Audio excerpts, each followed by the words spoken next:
Drage gledalke, spoštovani gledalci, lepo pozdravljeni v oddaji Povabilo na čaj.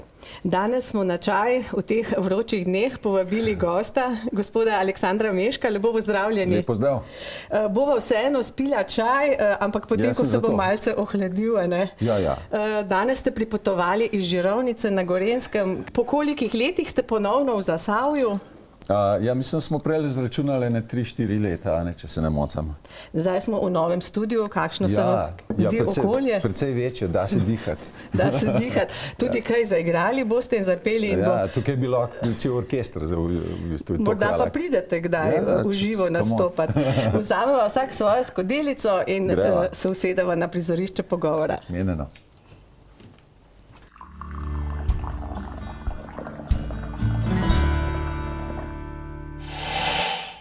Lepo pozdravljeni še enkrat, gospod Mežek. Veliko se vam je zgodilo od vašega zadnjega obiska pri nas. Povejte, kaj je bilo izjemnega? Ja, verjetno najbolj izjemno je to, da sem postal staroče in to dvakrat, ne enkrat, v zadnjih 3 letih. Ravno pred 2 meseci drugič, tako da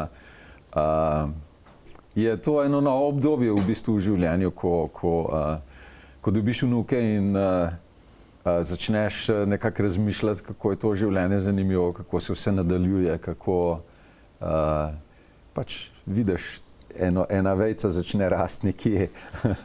Torej, enega ste dobili letos, vnuka, fantka, 2 meseca ste? Ja, tako, enega pa že leto pa pol nazaj. Torej, oba fantka. In jih boste videli v živo v kratkem? Ja, James, to je starejši mu ime James, je bil v Sloveniji že 2-krat, tako da se dobro poznava že. Adrian, ki se je pa zdaj rodil, pa pride zdaj avgusta.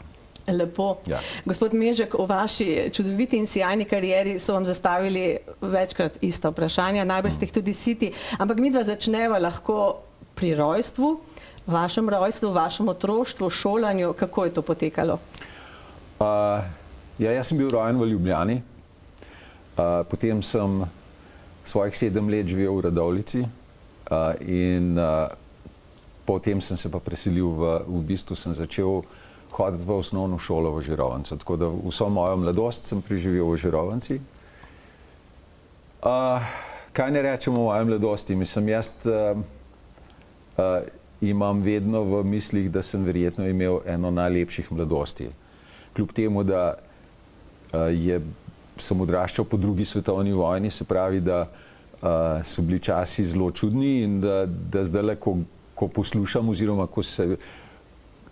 zdajle, ko se zavedam, kaj je to bilo, je bilo to nekako tako, kot da bi živel med Palestinci ali pa danes, ne vem, nekje, kjer je pravzaprav vse zmešan pa porušen, pa ni nobenega denarja, pa ljudje ne vejo, kaj bojo jedli, pa morajo na en način preživeti sami in tako naprej. Tak je bil naš življenje takrat. Samo to je tudi pomenilo, da smo otroci bili zelo svobodni, da smo lahko, ker ni bilo nobenih nevarnosti praktično, sploh če si bil na podeželju, si lahko odkrival stvari sam.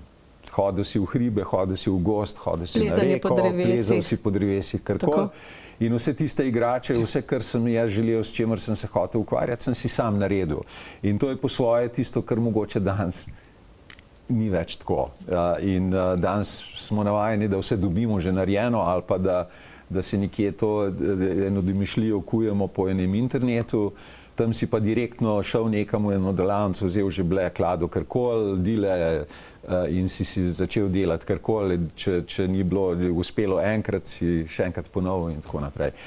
In vedno vsaka reč, ki si jo v življenju videl, doživel, mislim, naprimer, doživel in jaz sem rad hodil v cirkus, naprimer, ko sem doživel prvi cirkus, sem hotel biti klovn, pa sem hotel biti na trampezu, pa sem si doma naredil vse to in sem to počel. Ko sem šel v kino, takrat so imeli veliko teh viteških filmov, pa recimo musicalov tudi, pa kavbojci, pa indijanci, no, in sem prišel domov, sem delal loke, pa puške, pa frače, pa take zadeve. In to je recimo meni bilo zanimivo in zraven sem pa imel še hčerko pa sina moje starejše sestre, ki sta bila 2 leti pa 3 leti mlajša od mene. In smo bili v bistvu 3 mušketirji, mi smo vse skupaj delali in se zabavali. Jaz sem imel lutkovno gledališče, sem pisal igrice, une 2 sta mi pomagala s tem lutkam, otroci so hodili na te igrice. Pa zmišljal sem se stvari, recimo, ne vem, čigumi sem izumil takrat, ki ga v Sloveniji še ni bilo. Iz česa ste ga pa naredili? Iz karamel, sladkor sem v karamelo spremenil, pa sem v hosti sem nabral, na smrekah sem nabral smolo, pa sem dal malo putra, pa takih zadev naredil in pa sem dal to v moko in zvalal, tako kot je mama zvalala testo in pa sem narezal ploščice. Drugače smo pa zbirali razne papirčke srebrne, zlate od bombonov, pa smo pa tam noter zavili in tisto ploščico so lahko otroci dobili, ki so prišli na lutkovno predstavo. No, in največji problem je bil to, da so me potem 1, 2, 3 dni mame jagale po cestah, zaradi tega, ker otrokam niso mogli spucati zobe. To sem hotela vprašati, če je bila zadeva užitna. Užitna je bila, samo zdaj je bila posod. Smolo sem imela res posod. Najbrž. Ja, ampak to je bila že tista vaša prva, bi rekli, lahko podjetniška poteza. Prava se je začela potem, ko ste se srečali z glasbo, ali so bili v družini sorojenci, omenili ste sestro, so morda oni povzročili sorojenci, da ste prišli v stik z glasbo? Ja, sigurno so oni povzročili, zaradi tega, ker obe moje sestri sta igrali klavir. Moja mlajša sestra je že srednjo šolo klavirja končala, tako da je igrala res, zelo dober in je igrala tudi na koncertih, smo hodili na njene recitale in tako naprej. Ona je v bistvu preigravala Bacha, pa Chopina, pa Mozarta in tako naprej. In zraven pa seveda vse tiste šlagerje, ki so bili takrat popularni iz filmov, v glavnem kakšen Dancing in the Rain ali pa tiste zadeve, ki so pač takrat bile popularne. Somewhere Over the Rainbow, se spomnim. In jaz sem se takrat naučil pač pesmi, ki sta jih oni dve prepevali in se jih učili, razne pesmi, recimo Franka Sinatra ali pa Ella Fitzgerald, pa tako naprej. Ki je bilo bistveno jaz sem bil takrat še čist, ne vem, v kratkih hlačah, pa smrkavcu, v glavu. Precej starejši sestri sta bili, ne? Ja, sta še? Je razlika 18 pa 16 pa 15 let, ja, je razlika. Sta imeli potem tak materinski odnos do vas? Še zdaj ga imata. Še zdaj? Res, jaz jima probam razložiti, da sem 70 let star in sploh ne razumete. Jaz sem še zmeraj tam malo. Ko pridete na obisk, najbrž vprašajo, si kaj pojedel danes, si lačen in tako naprej. Ja. Čisto podobno. Če ostaneva pri tem stavku, da ste bili v pravem trenutku na pravem mestu, bi lahko rekli, da vam je en predmet zelo spremenil življenje. Jugoslavija je bila država, ki smo živeli skromno, a kljub temu so se lahko pridni in pa iznajdljivi ljudje znašli in so prišli zelo daleč in ta plošča Boba Dylana, ki vam je prišla v roke, ste se naučili pesmi in to je bil nek skok ali okno? No, takole je bilo. Jaz sem pravzaprav se srečal z glasbo, kot sem rekel, že doma, v moji dnevni sobi in takrat, to je tako, kot bi se učil pravzaprav govoriti. Če te glasbo obdaja takrat, ko si otrok, enostavno te prežame. Jaz mislim, da sem se takrat pravzaprav navdušil nad glasbo, ko še nisem vedel, da se navdušujem. In ko sem enkrat pa začel čutiti, da lahko pojem, recimo, da mi uspeva, da me tonaliteta pa vse to ne moti, da imam en glas, takrat je pa sploh postalo zelo zanimivo. Samo to sem jaz delal za sebe, jaz nikoli nisem razmišljal, da bo to eno moje delo ali pa karkoli. Jaz sem še vedno tudi, sploh takrat v tistem času, moj oče je zahteval, da grem v študirati metalurgijo, zato ker sem bil blizu železarne Jesenice in glasba ni imela takrat nobene. Mislim, vsi so govorili, ne bod neumen, ker od glasbe ne boš živel. Kaj pa bo, mislim, pri mojih 17 letih je oče rekel, kaj pa boš, koš pa do pokojnine prišel. Ja. Mislim, to me takrat to si starši pomislijo. Ja, ampak to, recimo, če bi on zdaj videl to železarno, bi videl, da je bilo to nesmisel, da recimo, da je bil se toliko protivil proti temu, da sem jaz si izbiral en poklic, ki mi je pravzaprav bolj veselil, kot pa da bi ga moral delati. Seveda je bil, to je vedno riskantno in pač želiš ti otrokom, da bi, kot je oče meni želel, da bi pač imel zadost za preživetje, ne vsaj. In takrat se nisi mogel, ne vem, zanašati na to, da ti bo glasba karkoli dala in sploh ne v Sloveniji, ker je premejhna. No, ampak tisto, da sem bil v pravem času na pravem mestu, je pa, mislim, mene je pač že takoj ne samo glasba začela zanimati, ampak imel sem prijatelje, ki so se pri nas oglašali, sicer so živeli samo v Avstriji, ampak so bili pa Američani in so vsake toliko časa hodili nazaj v Ameriko in jaz sem jih prosil, da mi kakšne plošče prinesejo iz Amerike, tako da sem takrat, ko je bil zamik med ploščami, recimo, jaz se še spomnim, ko sem želel mojo prvo ploščo in sicer Cliffa Richarda pa Shadowse, to je bilo takrat, to je bilo pred Beatles, se pravi v začetku, tam sredina 60-ih let, da sem šel v Ljubljano v Kozolec naročati ploščo, ker ti nisi mogel kar kupiti ploščo in so mi rekli, in sem hotel eno ploščo, ki se imenuje Listen to Cliff.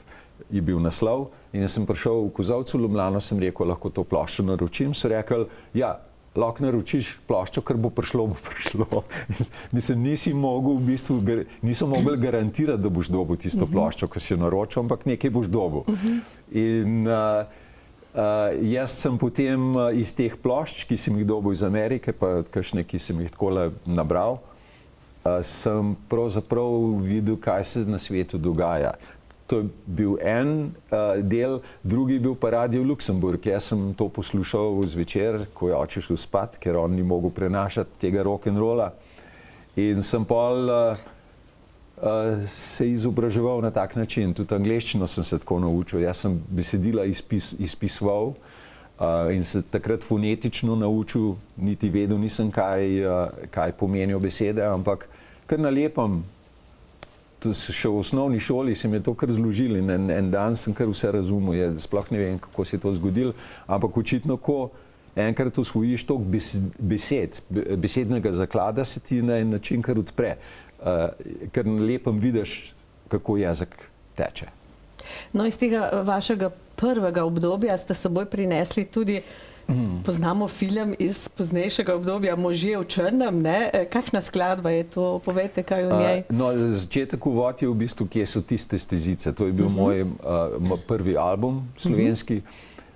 Možje v črnem je pa pesem, ki jo je napisala Joni Mitchell. Jaz sem sicer napisal, Joni Mitchell je bila takrat ameriška pevka in pisateljica pesmi, pesnica, pravzaprav je, zame so to pesniki, Bob Dylan in Joni Mitchell, pa še drugi, James Taylor in tako naprej. Mene je to recimo, do takrat si ti poslušal razne revijske pesmi, kakšnega Franka Sinatra, recimo, ampak to so bile pesmi, ki so napisane zato, da te spravijo v en občutek enega dobrega ali pa enega bolj žalostnega razpoloženja, medtem ko tisti, ki so začeli igrati kitare in pisati svoje lastne tekste, so pa pisali iz svojih izkušenj. Se pravi, ti si kar na lepem spoznal človeka skozi njegovo pesem. In so začeli kar na lepem pisati, recimo, tako kot Bob Dylan. Bob Dylan se je recimo začel ukvarjati s študentskimi problemi, pa s problemi črncev, belcev. In recimo to je bilo za nas takrat zanimivo. Ni bilo več samo to, da je ena lepa melodija, pa ena luštna pesenca, kar se besedila tiče, ampak da ima en socialen pomen, v bistvu nekaj osebenega, da začutiš v ozadju da ima nekdo interes, da se nekdo za nekaj bori ali pa da mu je nekaj všeč, pa da nekaj zagovarja. In to je bilo tisto, kar je naredil, to je pravzaprav to je posledica hipijevstva.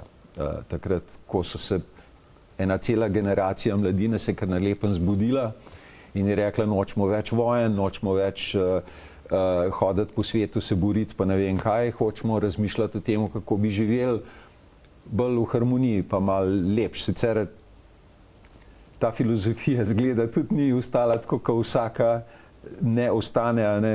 En čas imamo občutek, da se bo svet spremenil, pa nekako spet zajadramo v ene ustaljene vode in vsaka generacija mora na način poskrbeti za to, da nekam gremo, ker drugače mi, ki smo zdaj že preživeli tok in smo že malo zmatrani, v glavah mogoče še vemo, ampak fizično je pa malo teže. No? Tako da rabimo to mlado pomoč, da pride odzad. No, kot rečeno, poglejmo posnetek, ki ga je gospod Mežek prinesel s seboj.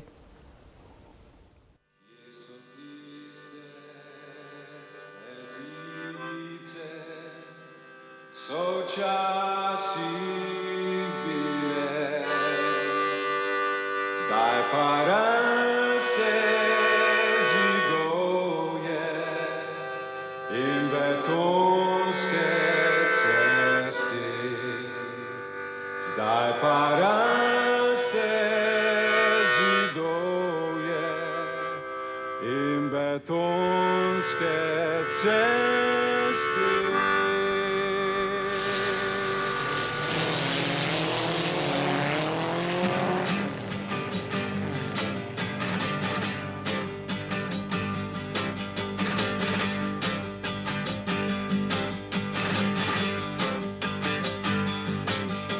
Opleli so raj, postavili nov hotel, moderen butik in bar ter parkirni prostor. Mar se vedno ne zgodi, da je pozno, ko potoči zvoni. Opleli so raj, postavili nov hotel.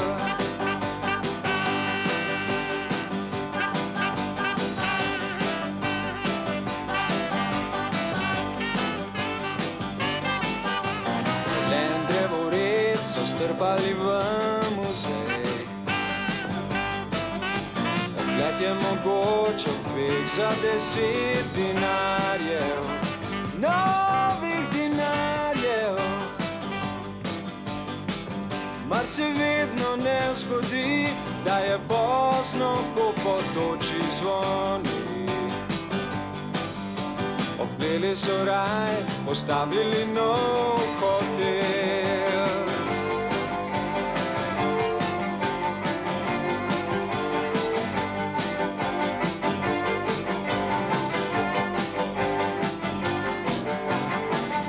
Dragi kmetič, vrzi v straž kropilni stroj. Daj mi pikasto sadje, a pusti mi čebele in ptice.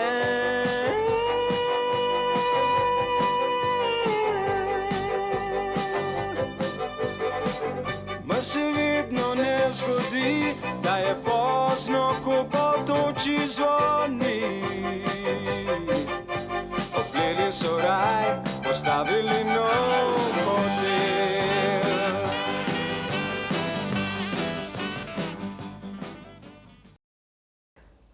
Drage gledalke, spoštovani gledalci, z nami v studiu je gost, gospod Aleksander Mežek. Govoriva o njegovi bogati in uspešni glasbeni karieri, razpeti med dvema državama. Gospod Mežek, z katerega leta je bil ta posnetek, ki smo ga lahko videli? 76 oziroma lahko da tudi 77, nisem popolnoma prepričan, ampak takrat sredina 70-ih. Takrat ste že živeli v Angliji. Ja. In kako je pravzaprav do odhoda v Anglijo prišlo? Bili ste v Zagrebu na nekem koncertu, to ste povedali, če obnoviva to zgodbo? Ja, no, jaz sem imel v Zagrebu ene prijatelje in ena prijateljica, v bistvu smo se srečali na morju, njen oče je pa delal na Radiu Zagreb. In on je večkrat povabil goste v Zagreb in eno leto je povabil Cliffa Richarda, to je bilo ravno tisto leto, ko je sodeloval na Euroviziji za Congratulations. 2 dni po tistem je prišel v Zagreb. In so mene prosili, zato ker pač sem poznal Nelo, hčerko njegovo, me je ona prosila, če pridem v Zagreb pomagati obešati plakate za koncert. In seveda sem z veseljem prišel, ker jaz njegovo kariero v bistvu spremljam že od začetka. In sem zato, ker sem pomagal, dobil pač karte za koncert in potem sem tudi sedel z njimi v Esplanadi v Zagrebu na večerji in sem se spoznal za pevko iz njegove skupine, za pevko Cindy Kent. In ona se je pa zelo, ne vem, poglobila v moje delo, pa v razmišljanje, pa tako naprej. In sva se cel večer pogovarjali, na koncu mi je dala telefon in rekla, če kdaj prideš v London, poklič. Sem rekel, ko mi jaz prišel v London. Jaz sem imel še vojsko pred sabo, še srednje šole nisem naredil. Ampak sem potem takoj za njimi srečal pa en studio ponovno po isti poti, se pravi preko očeta od te moje prijateljice, ki so po Jugoslaviji takrat snemali. To je bil en studio, ki je mobilen studio, ki je vozil po raznih krajih po Jugoslaviji in snemal ljudske pevce, se pravi originalno jugoslovansko ljudsko glasbo. No, in takrat je bilo izredno težko priti do posnetka. Če bi jaz želel recimo imeti svoj posnetek, bi lahko šel recimo na radio Ljubljana ali pa Zagreb ali pa Beograd. Studijev skoraj ni bilo takrat. In ker sem dobil eno možnost, da grem zdajle v en studio, posnamem nekaj. No, in to je bila ena pesem Krila, pa Bob Dylan, mislim, da je bil Tambourine Man, pa Blowing in the Wind. No, in so ti Angleži bili čist presenečeni, da so prišli v Jugoslavijo, najdli enega mulca, ki že Bob Dylana pozna, ker Bob Dylan je takrat v tistih letih šele začenjal. In v Angliji v Ameriki so ga poznali, v Angliji ravno prihajal na površje, jaz sem pa že imel njegovo ploščo in sem se naučil par njegovih komadov in to je bilo tisto, kar jih je čist. In so rekli, ti moraš z nami v Anglijo, mi imamo studio, boš snemal in tako naprej. In sem jim rekel, žal ne moram, zato ker moram še šolo narediti, moram vojsko narediti. So rekli, nič ne skrb, mi bomo še prišli nazaj, ti bomo sporočili, spet dobil telefone pa naslove. Ampak to, recimo, ko gre eno leto mimo, pa 2 ti pozabiš, ti v bistvu ne razmišljaš več, da je to kakšna realnost. Ampak po 2 letih sem dobil pismo in so rekli, mi prihajamo v Slovenijo, v Jugoslavijo in če želiš z nami nazaj, greš lahko. In jaz sem ravno takrat delal v Ljubljani v Metalki in sem dal odpoved in sem se z njimi odpeljal v London. In to je bilo to. Ste dobili takoj dovoljenje tam za bivanje? So bile kakšne težave? Takrat je bila Jugoslavija še nekako Jugoslavija je bila težava, hladna vojna pa to. Če pa ena založba angleška v tvojem imenu napiše, da imaš unikaten glas, pa da ne morajo dobiti nobenega drugega Angleža, da bi te zamenjal, potem pa takoj dobiš ne državljanstvo, ampak dobil sem delovno vizo. Kot neko garantno pismo, ne? Ki ga ja, ti si mogel imeti prvič nekdo, ki je ena firma, ki jamči za tebe, pa 2 osebi sta mogli napisati priporočilo. Se pravi, jaz sem imel pa Cliff Richard je napisal priporočilo in ena firma velika je hotela mene imeti, tako da ni bilo razloga, zakaj ne bi mi dovolili. In potem ste začeli ustvarjati v Angliji, šli tudi preko velike luže, sodelovali z največjimi imeni. Cliff Richard, kot ste dejali, ste danes še v stikih, se dobita, se pogovorita, kako preživlja on zdaj ta čas v Angliji, zelo razborljivo.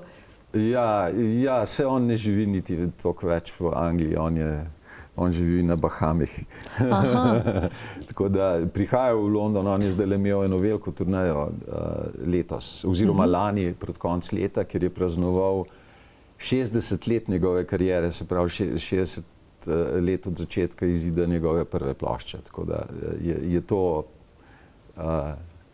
No, sicer nisem daleč za njim, 53 let. Mislim, tako da imam še nekaj. No. Vi ste avtor Zimzelenih melodij. Ne vem, na teh YouTubih ni veliko o vas, Siva pot, Julija, Ajda, vremenska napoved. Recimo, prebrala sem tudi komentarje poslušalcev. Za pesem Julija je nekdo napisal, to je pesem za solze delati. Res so vaše pesmi tako čustvene. Vem, da smo otroci prepevali vašo pesem Krila v osnovni šoli in ko sem jo zdaj ponovno poslušala, sem rekla, joj, pa sej poznam tekst še skoraj vas na pamet. In kot odrasli ljudje drugače dojamemo pomen teh besedil. V bistvu za vsako to skladbo stoji neka zgodba. Boste o kateri skladbi povedali kakšno zanimivost, kako je nastala? Mislim, mene lahko, ja, saj vsaka pesem je pravzaprav nastala iz enega vzgiba. Zdaj lahko, da je bilo to nekaj, kar sem jaz doživel. No, običajno je vedno nekaj, kjer sem bil zraven in sem vedel, zakaj se gre. Ampak ni pa nujno, da so ta čustva, ki so tam v noti izražena, bila konkretno moja, lahko so bila tudi koga drugega. Se pravi, da sem nekako sočustvujem z drugimi ljudmi v določenih pesmih. Recimo to Julija. Julija, mislim, to je resnična zgodba, resnična ljubezen in ena moja prijateljica, brez da bi jaz vedel, bila zaljubljena vame in ko sem pripeljal mojo bodočo ženo, je nekako čisto izgubila upanje in smo jo 2 dni iskali po Ljubljani in smo jo našli tam v Ljubljanci vso objokano. In sem jaz v bistvu, jaz sem se takrat zavedel, da ti lahko človeka ranaš, brez da bi vedel. Ona meni pač nikoli ni povedala, jaz pa nikoli nisem pač razmišljal v tej smeri, jaz sem hodil tukaj v Ljubljani, smo se videvali, pa sem šel pa v London, jaz sem imel tam svoje življenje in nikoli ni bilo nobenih, to je bila taka skrivna ljubezen, ampak ko sem videl, kako lahko to lahko nekoga podre, sem ji napisal Julijo zato, da jo potolažim. In Julijo so posneli mnogi za vami, ne? Ja. Danes jo prepevajo otroci. Dejali ste, da ko ste prišli na obisk v vrtec, so najmlajši znali to pesem. Nekaj sem pogruntal, da je Julija je pesem, ki je blizu tako ženskam kot moškim. Ženske jo na način čutijo tako kot en učitek, moški jo pa čutijo tako kot eno opravičilo. In se mi zdi, da oboje nekako deluje in takrat, ko je potreben, da izražaš ali da se upravičaš ali pa da je lahko tako zapoješ. No, kar nekaj pevcev je zapelo, kot sem dejala. Vam je katera izvedba bila bolj všeč kot druga? Mislim, izvedbe so čisto različne, drugačne. Recimo, če poslušam San Diego, z njimi sem tudi to izvajal. To je tako, kot rock balada, heavy rock balada in mislim, oni so to spremenili se to je zanimivo, ker lahko daš eno tako pesem, lahko spremeniš v drugačne, recimo tisti 3 tenorji, kaj so že bili Il Divo? Ne Il Divo, naši Erojka so naredili pa recimo na pol klasično verzijo z orkestrom in mislim, to je meni zanimiv. Alenka Godec ima čisto drugačno, kdo že, Peter Janoš ima drugačno. Mislim, saj veliko teh verzij, meni je to všeč, mislim, ker vsak ima, jaz imam pač en svoj, ene svoje emocije, en svoj razlog, zakaj pojem to pesem, nekdo ima pa tudi. V bistvu je to, da ti poveš eno misel na tak način, da jo mnogi lahko čutijo. Se pravi, da mnogi se lahko poistovetijo s tem in rečejo, jaz tudi to vem, kaj je. S seboj ste prinesli tudi spremljevalko, kitaro. In zakaj ne bi porabili? Zapeli boste eno prvih skladb, Krila. Kako je nastala? Moja čist prvo. Kako je nastala ta skladba? Pravzaprav jaz sem do časa, ko sem se začel ukvarjati s kitaro, igral violino. In žal mi ni bilo všeč. Mislim, zato, ker prvič kriple, drugič jo mogel imeti klele pod brado in ne moreš peti zraven. Tako da sem jaz to violino vedno obračal in probal iskati akorde po violini in so me v šoli, profesor me ni maral. In jaz pa njega nisem maral, zato mi ni dovolil, da igram. Še na planincah nisem smel zaigrati na violino v šoli. En cel let smo se mogli učiti solfeggio. In sem v bistvu na koncu bupal in nisem več hodil sem rajš tisti denar, ki me ga je mama dala na koncu za šolnino plačati, enkrat zapravil v eni gostilni za sendviče pa kokto. In me je pa seveda mama ven vzela in sem pa prosil mamo ne vem koliko časa, da bi mi kitaro kupila. In je rekla, zaslužil si jo boš, in sem potem eno poletje delal, kupil kitaro, prišel domov in toliko sem že vedel o akordih, da sem znal položiti prste na ene 2-3 akorde. No in iz teh akordov usedel sem se na okno v moji sobi, ki je malo više gor, gledal to našo pokrajino in sem napisal krila, malo v bistvu malo sem se sprašal, kaj bi bilo, če bi skozi okno zdaj lahko poletel. Mislim, to, kar pač je zno. In zanimivo je pa nekaj drugega, da taka pesem s tabo raste. In recimo jaz jo zdaj popolnoma drugače zapojem, kot sem jo recimo takrat, ko sem jo napisal. Kljub temu, da dobro vem, iz katerega razloga sem jo takrat napisal. Sam zdaj mi pa pomeni še precej več. Zagotovo. Ja. Pa nam tudi. Zato gre gospod Mežek po kitaro.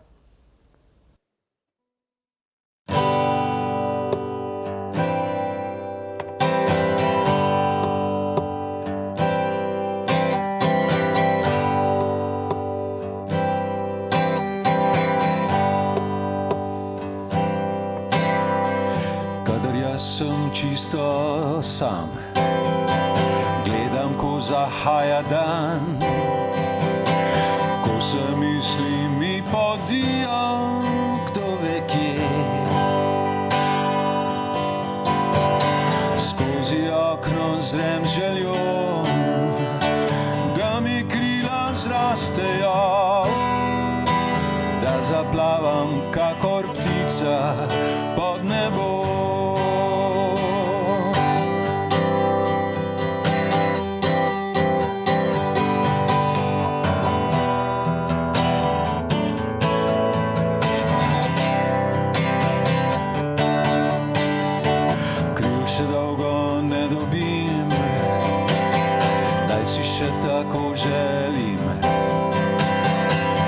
Vsak polet končal bi se slabo, toda v upanju živim, da nekoč res poletim, više kot oblaki so, kot vidi oko. Rože so zaspane vse, zdavnaj se povesile, mene noče nežno boža po očeh. V upanju zdaj sanja vse, čakam, da se dan prične, dan, ki večen bo za vse, ki to si želi.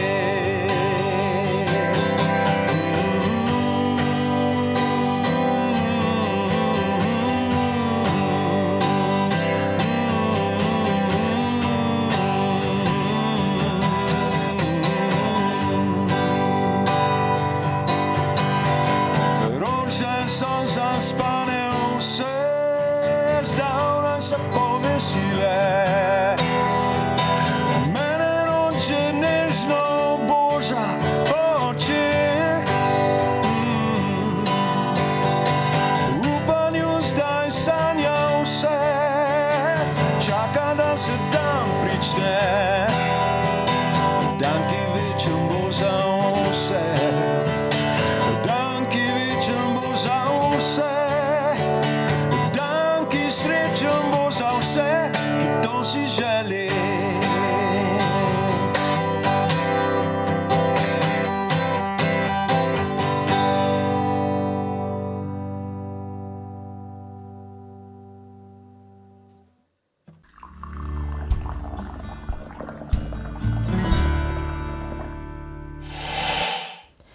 Lepa pesem Krila, lepa pesem pa je tudi Materi, pa Tu sem doma in pa seveda še marsikatera, ki si jo lahko ogledamo. Gospod Mežek, so to video spotu posnetki vaših staršev? Tu sem doma.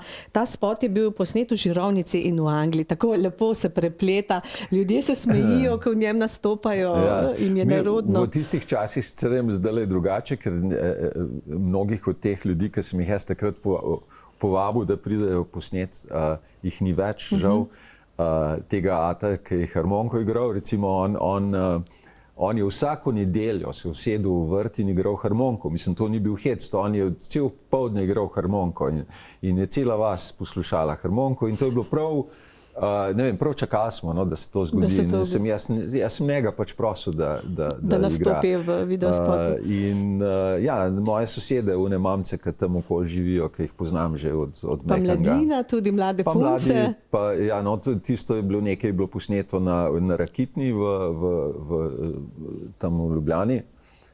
To so pa mladina, ki sem jih poznal takrat, ki so prileteli mi pomagati. Gorenjci so zelo ponosni na vas, glede na to, da ste seveda tudi v njihovem biografskem spletnem leksikonu gorenjci.si, ampak tudi tam so podatki kar zastareli, se nekako končajo tam 2011. To je zdaj Kako pa so sicer ljudje v Žirovnici ponosni na vas? Povejte, vas vabijo veliko na kakšne dogodke, ste postali častni krajan, meščan? To sem že zdavnaj. Jaz jim recimo vsako leto jim pripravim en koncert, letos bo že 6. In to se je zgodilo čistko, in to v Vrbi pred Prešernovo hišo. Imel sem že, imam goste, recimo Adi Smolar, pa sem imel Godalni kvartet, pa sem imel Gala Đurina, pa Severo, pa letos bojo pa Hamo, pa Gušti, pa Stras, če poznate te naše kitariste, pa Rudi Bučar, pa jaz. In kdaj običajno pripravite ta koncert v Žirovnici za svoje sokrajane? To je vedno zadnji dan v juniju. In vedno imam prijatelje oziroma moje kolege, ki pridejo in vedno nekaj skupaj naredimo. Mislim, govorim Adi Smolar, Severa pa Gal Đurin, Godalni kvartet, pa jaz imam eno skupino akademiki, ki pridejo. Letos so bili pa Gušti, pa Hamo, Stras, Rudi Bučar, tako zanimiva skupinca. Zagotovo. Gospod Mežek, če se vrnemo k tej skrbi vašega očeta, od česa boš pa živel, kako boš pa pokojnino zaslužil, tu pomislimo tudi mi, ki nikoli nismo šli s trebuhom za kruhom od doma. Kako ste vi živeli v Angliji? Službe najbrž ni bilo, se je dalo živeti samo od glasbe? Jaz sem, glede na to, da sem imel za seboj družbo, se pravi producentsko družbo, sem delal, en čas sem pomagal njim, recimo malo sem plošče pakiral, pa ker so imeli svojo izdajo plošč, svojo fabriko plošč. Ampak oni so me tudi takoj porabili za to, da sem bil kot gost na določenih koncertih. Recimo moj prvi koncert 73. leta, to je bila tudi moja prva izdaja, je bil z Johnny Cashom in mislim, slučajno je imel koncert v Londonu in so rabili enega predpevca oziroma enega, ki bi nastopil pred njim in so mene poslali. In tisti koncert so snemali in za čuda, ko je šla ta plošča, sem jaz skupaj z Johnny Cashom na isti plošči. Mislim, to je bilo 73. leta. To je bilo za mene tako, kot en čudež se je zgodil. Mislim, jaz sploh ne bi vedel, kako to narediti. Tako da, ko si pa enkrat izdan, ko si enkrat na plošči, takrat te pa slišijo in takrat lahko poveš, pač imam to izdajo, takrat kar nalepam te radijske postaje pokličajo in pol, ne vem, pol se pa začne, pol pa, če jim je všeč tisto, kar delaš, kar pišeš, kar izvajaš in če je publika zadovoljna takrat, kad delaš koncerte, pol lahko kar nadaljuješ. Mislim, meni ni bilo sicer vmes, to ni tako, kad bi hodil v službo, ker ne moreš računati, da boš vsak dan delal koncerte, ampak več ali manj sem jih skoraj vsak vikend delal. Tako da čez teden sem pa, ali pisal stvari, pripravljal stvari, še vedno sem moral vaditi kitaro, pa imel sem cel kup prijateljev, ki so z mano tudi se kdaj dobili pa preigravali stvari. Če sem imel pa čas, sem hodil pa v eno ulico, ki se je imenovala Liverpool Street, to je v Londonu, in tam je bil pa en bolšji trg, običajno za vikende, petek, sobota, nedela, in takrat sem čez dan prodajal obleke v eni trgovini, ki je imel moj prijatelj, in sem zaslužil tako po 20 funtov na dan, recimo. Tako, da je bilo združeno, koristno. Kako uspešni ste bili, je dokaz tudi vaš nastop ob 50-letnici zmage nad fašizmom leta 1995, ko ste kot edini Slovenec nastopili v Hyde Parku, peli ste celo v slovenščini. Kako je bilo takrat? No, to sem naredil iz dveh razlogov. V bistvu povabili so me. To je bilo zanimivo, da so me takrat želeli, da iz teh držav, ki so bile pač v drugi svetovni vojni nekako žrtve fašizma, da bi dobili, oni so iz vseh teh držav želeli imeti nekoga, ki bi nastopil na tem koncertu. No, in jaz sem v bistvu takrat zastopal Slovenijo in sem zapel pesem, ki sem jo pravzaprav že precej pred tem prevedel v slovenščino, Streets of London, Ljubljanske ceste. In je zanimivo, takrat v Hyde Parku sem jo dvojezično zapel, delno tako, da so Angleži. To sem jaz pač lahko delal, ker sem te pesmi, če je bilo meni nekaj všeč, jaz sem tako želel to prevesti. Mislim, to je bilo za mene izziv, ker sem želel videti, kako to stoji v našem jeziku, v slovenščini. In sem videl, da je v bistvu to dosti enakovredno, da se da, sam pač moraš razumeti jezik toliko dobro, da znaš mogoče z enega drugega zornega kota pogledati to misel in jo potem na drugačen način opisati, ampak pomeni pa isto. In zanimivo je, da sem to lahko v Hyde Parku izvedel v slovenščini in v angleščini. Ja. Pa si jo poglejmo. Ljubljanske ceste.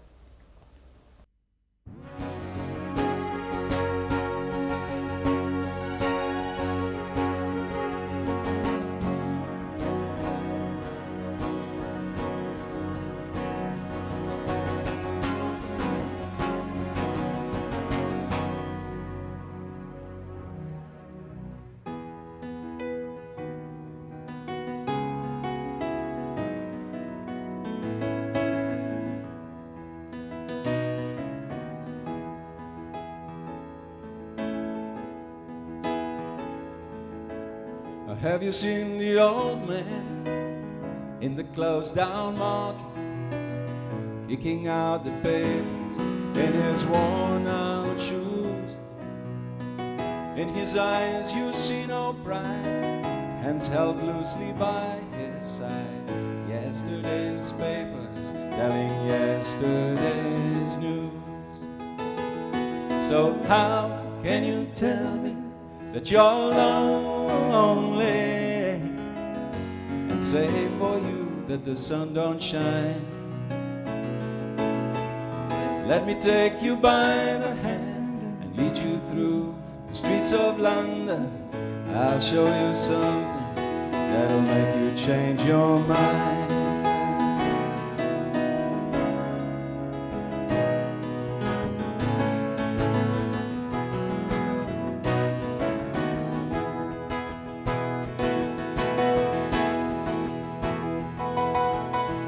Si že kdaj opazil ostarelo ti dekle na cesti, kar na njej visi, zamazano je vse, nima časa za klepet, le kar naprej po mestu glodi, njen dom in svet je v majhnem kovčku je. So how can you tell me that you're lonely and say for you that the sun don't shine? Let me take you by the hand and lead you through the streets of London. I'll show you something that'll make you change your mind.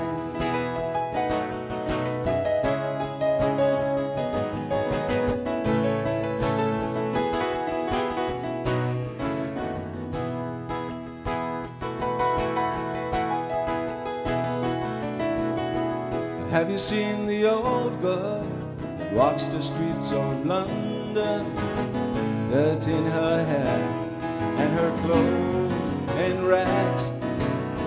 She's no time for talking, she just gives a ride walking, carrying her home in the two carrier bags.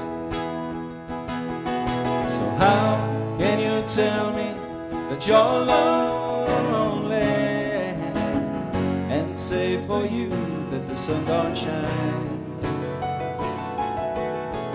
Let me take you by the hand and lead you through the streets of London. I'll show you something that'll make you change your mind.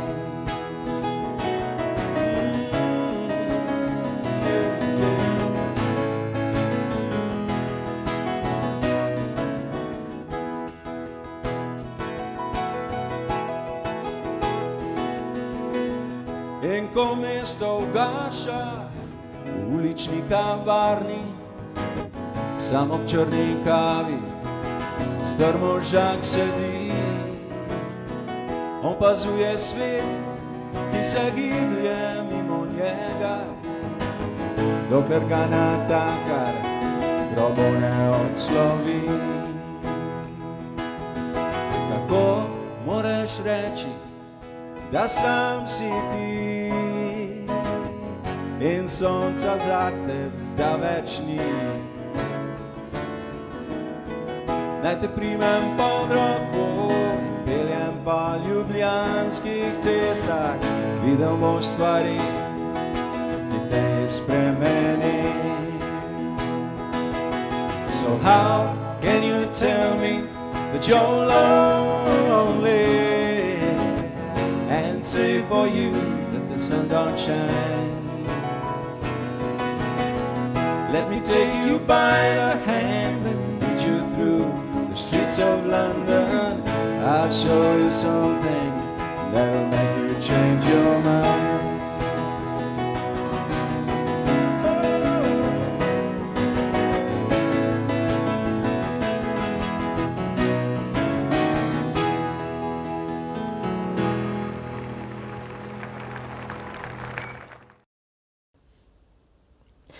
Gledate oddajo Povabilo na čaj, z nami je gospod Aleksander Mežek. Gospod Mežek, za vami je veliko samostojnih izdaj, preko 20. Album Podarjeno srcu celo 2-krat, na internetu ni novih podatkov. Kdaj je išla vaša zadnja plošča, CD?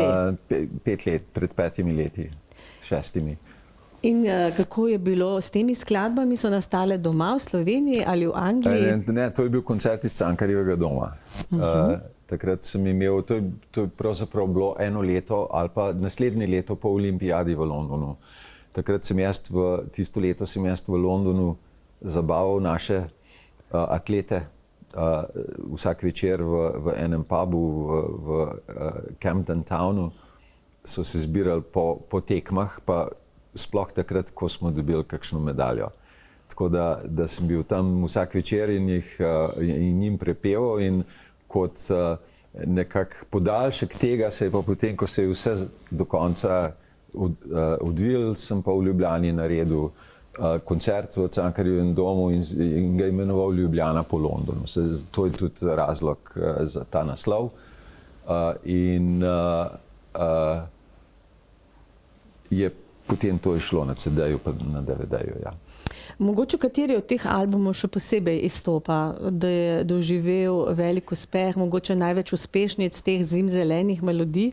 No, mislim, zame bistveni prelomen, saj je bilo več teh albumov, recimo, ki so bili zanimivi, ampak se mi zdi, da Podarjeno srcu je bil tisti, ki je pravzaprav mene pripeljal nazaj v Slovenijo, zaradi tega, ker takrat sem se nekako zavedal, koliko je pomembno, da korenine zadržiš. Ker mnogi, recimo, ne vem, poznam ljudi, ki so te korenine na en način pozabili ali pa jih na en način pustili vzad.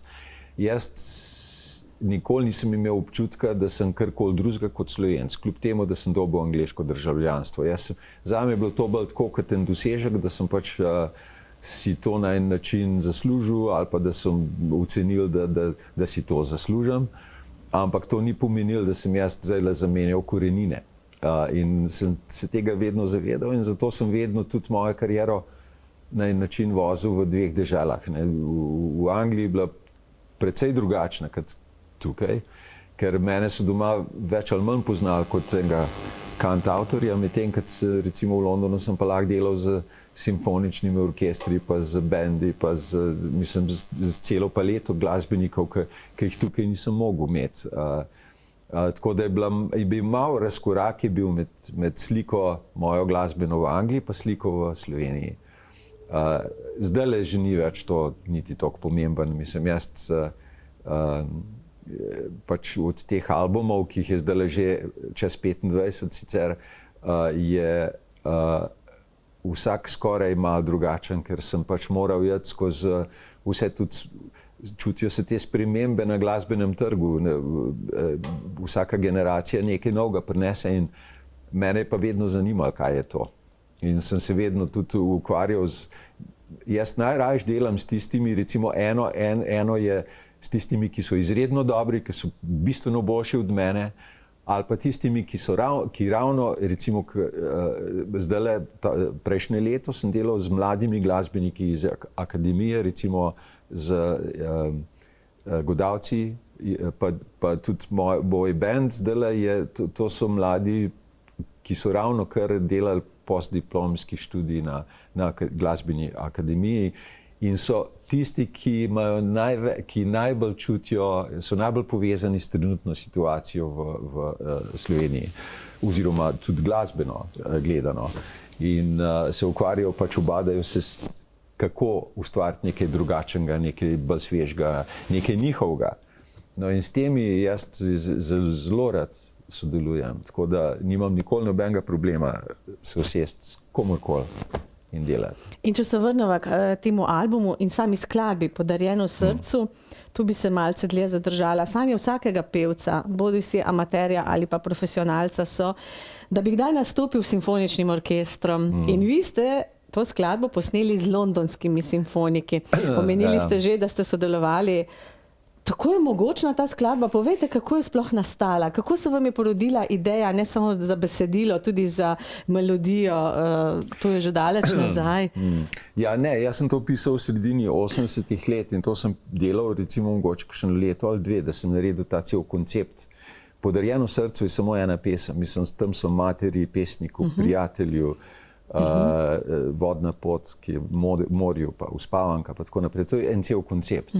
In to sem jaz delal na temu prvič v slovenščini, potem pa še v angleščini. Jaz sem to prevajal zelo dolg, zato da sem res premislil, kaj dajem tja not. In sem s pomočjo Ricka Wakemana, pa enega mojega prijatelja, ki žal ga ni več, Paul Buckmaster, on je dirigent in aranžer, on je delal z Elton Johna, pa za Davida Bowieja, pa take z velikim, on ima velik, mislim, delal je z orkestri, tako kot je Londonski simfonični orkester, in če nekdo tak potem podpiše eno prošnjo, ki jo jaz tja dam, potem oni malo drugače gledajo na to. No, in oni so takrat res pogledali, takrat je bila pravzaprav v Jugoslaviji se je začela kriza, jaz sem to začel delati 89. In takrat je bilo v Angliji cel kupenih člankov o tem, kako se prepiramo, kako nas iz Slovence iz skupščine mečajo ven, pa take zadeve recimo. In noben ni vedel, kaj se bo točno zgodilo. Jaz sem pa istočasno imel en problem z mojim imenom v Angliji. In jaz sem hotel napisati pesem, ki je pač ena moja slika dežele, kjer sem jaz odraščal. Jaz sem to hotel prvič dati Slovencem, ampak hotel sem tudi Angležem povedati, kaj je to. Ker so imeli čisto druge svoje predstave. In je bilo tako, da se je pa dogajala vsa ta politična in te zdrahe, ki so se dogajale skoraj dnevno pri nas. Noben ni vedel, kam to gre. In jaz sem se takrat ker sem delal to ploščo, v Angliji sem bil pa poznan kot Alexander John. Ni to pač samo prevod mojega očetovega imena, Aleksander Janez, ki je bilo tudi napisano v moji vojaški knjižci, je bilo napisan Aleksander Janez Mežek, zato ker so vedno očeta dali zraven. In Angleži so, všeč mi je bilo ta kombinacija Alexander John in so me hoteli na tak način lansirati. Sam, ko sem jaz prišel do trenutka, ko sem začel razmišljati, da moram nekaj posvetiti moji domu, ker na lepem mi ni več dišalo, da bi to podpisal se gor na Alexander John. In sem rekel, moram biti pa Aleksander Mežek, ne gre drugače. No in jaz sem takrat tudi v Angliji in posod po Evropi, ker to je šlo v Nemčiji, na Danskem, na Portugalskem, posod je to šlo, sem napisal nazaj Aleksander Mežek. No, s tem sem jaz v bistvu izgubil kar precej publike, zaradi tega, ker me nihče ni poznal kot Aleksander Mežek. Pa še KS sem napisal na X. X sem ven vrgel in sem postal čist nekaj drugega.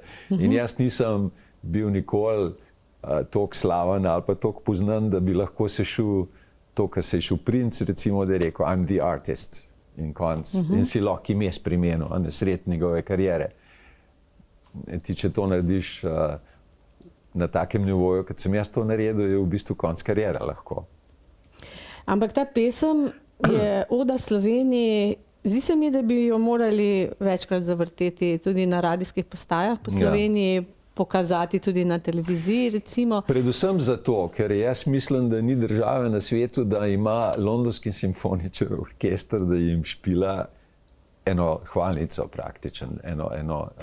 In to ne samo za to pesem, ampak na plošči so 4-5 pesmi, kjer Londonski simfonični, recimo pesniku, Prešernove verze, ki sem jih dal v pesnika, Londonski simfonični orkester spremlja.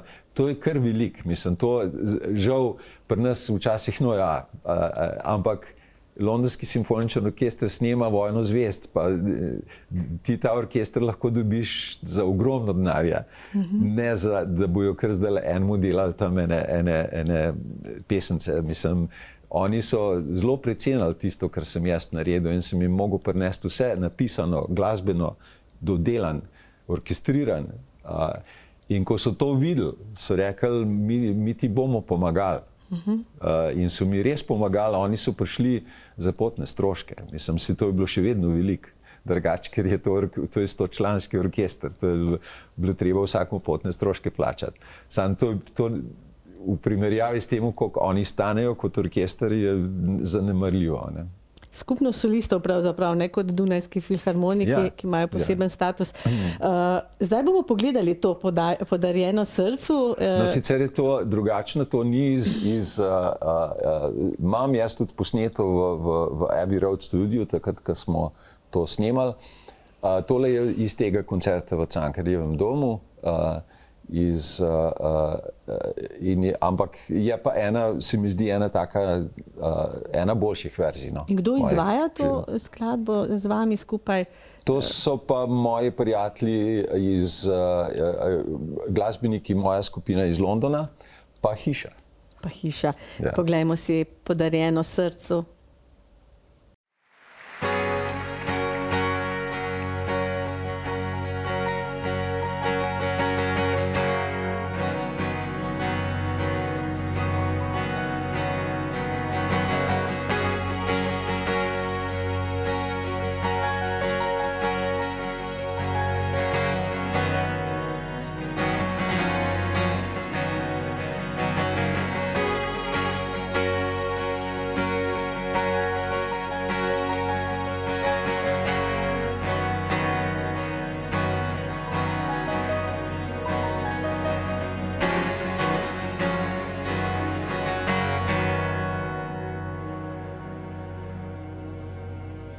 Odrastel sem v krajih, kjer pesmi so doma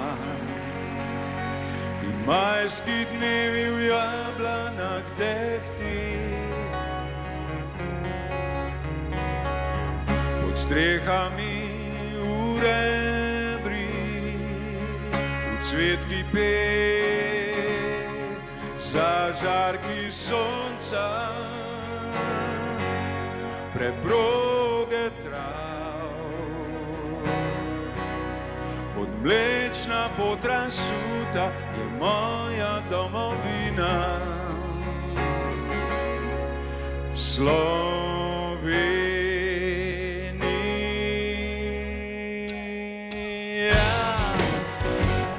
Ti si reka, ti me vračaš v otroštvo, operi dušo, naj se nagledam te mladosti. Po polju posejani kozovci tiho spet in s pesmijo narava se budi.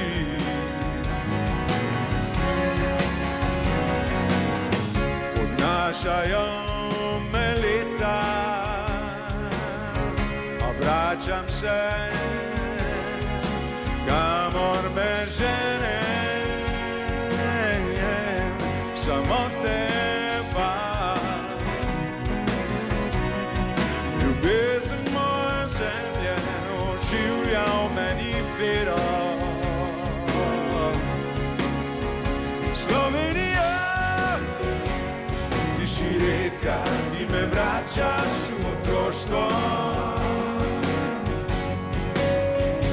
operi dušo, naj se nagledam te mladosti.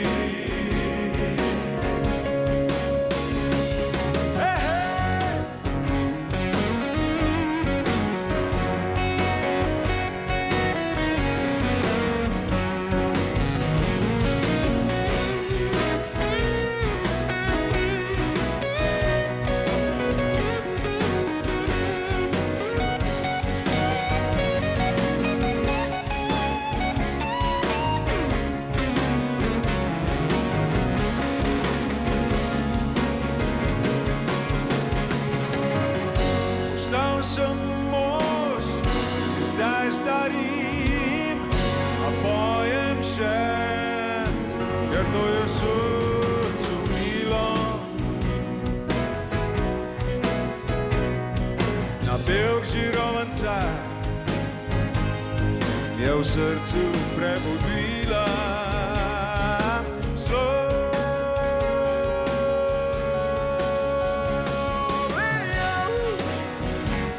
Ti si reka, ti me vračaš v otroštvo, operi dušo,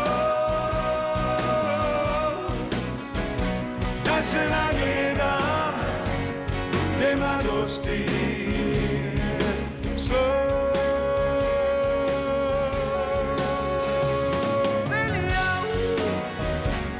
ti si reka, ti me vračaš v otroštvo, operi dušo, naj se nagledam te mladosti.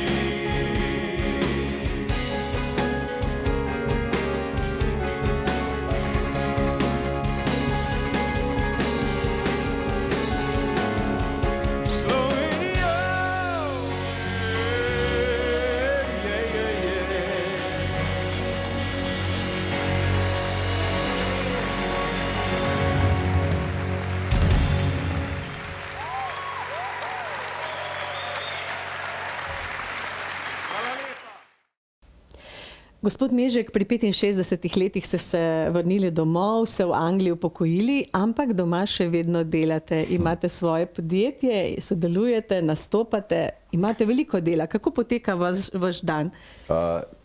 Ja, dela pravzaprav imam to, kot si ga lahko naložim. Tako. Jaz zdaj fizično pač pri mojih letih, jaz grem zdaj jaz zdaj postajam star oče. Zdaj mislim, se navajam na ta del mojega življenja. Tako da ne bom zdaj, nimam niti, ne vem, pretirane želje, da bi se, ne vem, sploh se jaz sam osebno nikoli nisem silil za nobeno stvar. Jaz nisem nikoli prosil za turneje ali pa za koncerte, ne vem kaj. Če sem imel en velik razlog, sem naredil koncert, drugače pa puščam, da me ljudje povabijo. Jaz se odzivam na vabila in vabila za enkrat je vabil ravno to, kar jih potrebujem, ni potrebno nič več. Prej sva govorila, kako pa je z Zasavjem, od Litije do Radeč. So vas povabili kaj v zadnjem času? Še čakate? V mlajših, takrat na začetku sem dosti hodil sploh v Trbovlje. Trbovlje so bile vedno na mojem, kadarkoli sem imel turneje v Trbovljah, je bil en klub, ne vem, še vedno obstaja, mislim, da ja, kjer smo se vedno prišli, vedno. Pol pa potem nekje tam v 80-ih je to kar nekako malo zamrl, mogoče, da se je to obrnilo drugače. Pol sem pa začel sodelovati s skupino Hiša, z Andrejem Gučkom, pa s temi glasbeniki in smo takrat začeli spet v Zasavju malo delati. Pol je pa to nekako zamrl. Mislim, v glasbi je tako, ti vedno, tako kot sem prej rekel, moje projekte se spreminjajo iz enega v drugega in to običajno zato, ker dobim eno drugo skupino glasbenikov in z njimi delam. Enkrat z orkestrom, enkrat z enimi rockerji, enkrat z enimi akustičnimi glasbeniki, enkrat s pevci, ne vem. In potem tako nastanejo stvari. Ampak, če vas bodo povabili, boste prišli, ne? No, če me bodo povabili, seveda, z veseljem. Torej, če so slišali organizatorji prireditev, zagotovo. Gospod Mežek, ste pa v nekaterih intervjujih spregovorili tudi o svoji bolezni. Ja. Tega je koliko, 10 let več? 10 let zdajle, ja. 10 let. Torej, rak je beseda, ob kateri ljudje kar utrpnemo, ne? Povzroča nek strah, neko tesnobo, zakaj se sprašujemo, mi bo uspelo. Vi ste postali tudi ambasador svita in s tem dajete nekako nasvete iz svoje izkušnje. Marsikoga pa zanima, kako ste vi izvedeli za bolezen? Je bil to preventivni pregled ali mogoče kakšni znaki? Znaki so bili, ja. Znaki. Mislim, pri raku se začnejo stvari spreminjati, tudi koža se ti spremeni. Recimo, ti kar posiviš v obraz. Recimo, kar nalepam, da bi nekaj bilo narobe. In gledaš, kar dobiš eno tako, spravim prav en siv nadih, zato ker ti očitno sistem, tvoje telo, drugače začne hrano, mislim, pač hraniti telo. Jaz ne vem, kaj se zgodi. In pa so še drugi znaki in jaz sem pač šel k doktorju, je pogledal in rekel, takoj me poslal na pregled in so potem ugotovili, pa jemljajo te biopsije, ne vem, kako se pa nas reče, da pogledajo tkivo. In je bila moja prva je bila negativna, pa so mogla še enkrat, tako da to so malo nerodne zadeve, zoprne zadeve na začetku, ampak mene je zanimalo. Jaz sem na koncu, prvič sem bil v takih letih, da sem lahko rekel, da mene to zdajle, mislim, če je to, pa sem v redu. Se bom, mislim, pač sprejel bom. Mislim, tako kot v življenju pač ne moreš pričakovati, da bojo skozi samo lepe stvari v življenju, morajo prej ali slej. Jaz sem videl mojega očeta, ki je bil bolan, mojo mamo, ki je bila bolana in vem, da prej ali slej pride do enega trenutka, kjer si ne moreš več pomagati. Recimo, ko lahko bi to bilo konc, tisto, kar sem jaz takrat preživljal. In tudi moja ekipa kirurgov in teh zdravnikov, ki so bili okoli mene, so mi sicer na začetku rekli, da bi želijo rešiti življenje. In sem jim jaz takoj rekel, da življenja mi ne morejo rešiti. In so potem se takoj nazaj vzeli in so rekli, ja, no, lahko ti pomagamo, da boš dal živel. In sem rekel, ja, no, in mene je začel interesirati tisto, kar se dogaja okoli tega. Hotel sem zvedeti, kakšen je vpliv zdravil, kaj se začne dogajati v tvojem telesu, kaj je treba, kako na en način probati vzpostaviti ravnotežje, če gre, ne?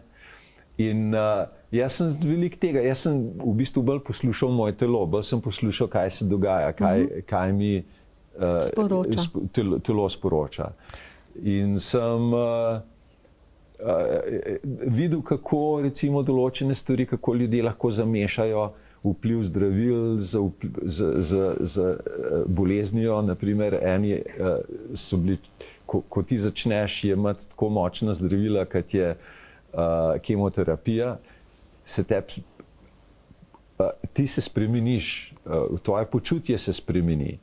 In tisti, ki ne razumejo, da recimo zdravilo lahko to povzroči, imajo občutek, da to povzroča bolezen, ampak ne. Bolezen kot sama ti niti ne bi vedel, dokler da jo imaš, raka, dokler ni prepozno.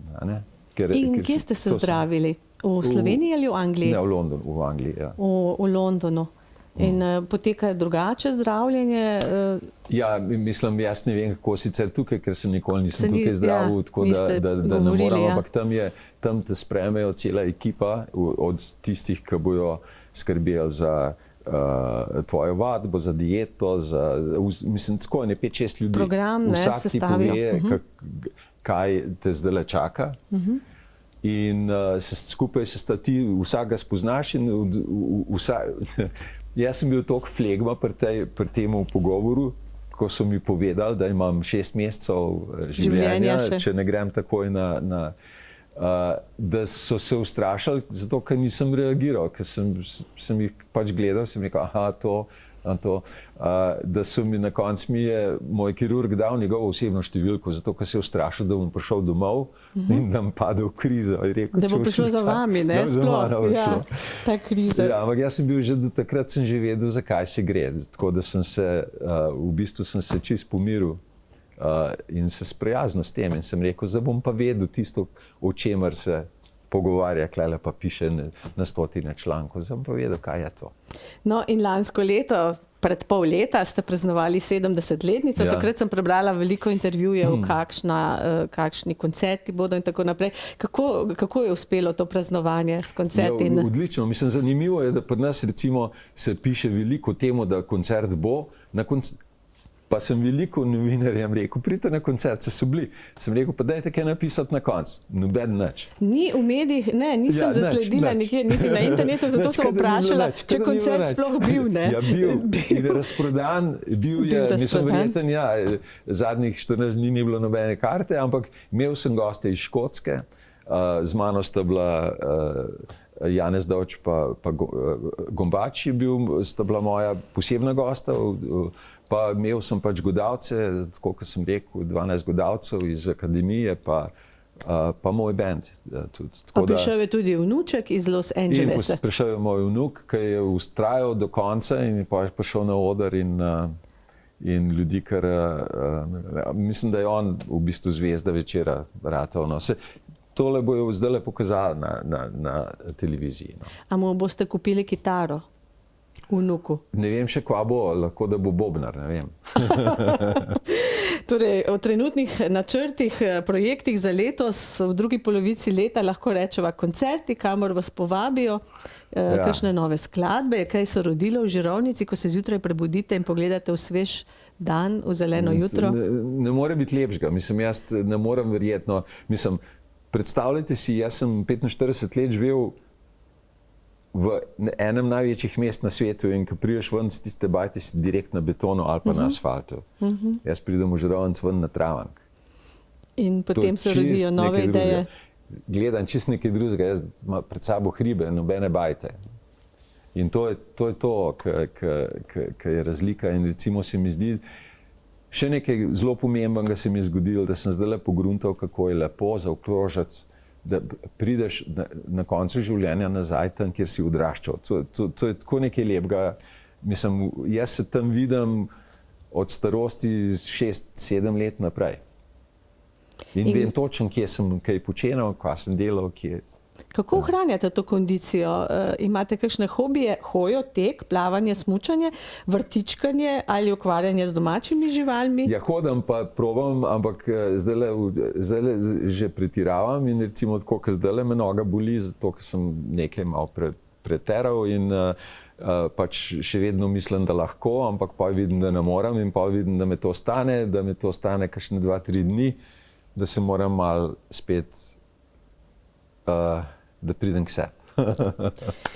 Gospod Mežek, če dovolite, bi pogovor končala z vašimi besedami. Všeč mi je vaša misel v nekem intervjuju.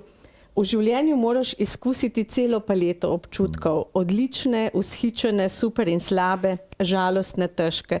Šele takrat imaš popolno sliko življenja. Hvala za obisk, še veliko uspeha vam želim in hvala za vse krasne pesmi, ki ste nam jih dali. Hvala lepa. Se vidimo kmalu, zagotovo. Srečno pot nazaj na Gorenjsko. Hvala lepa. Hvala pa tudi vam, drage gledalke, spoštovani gledalci.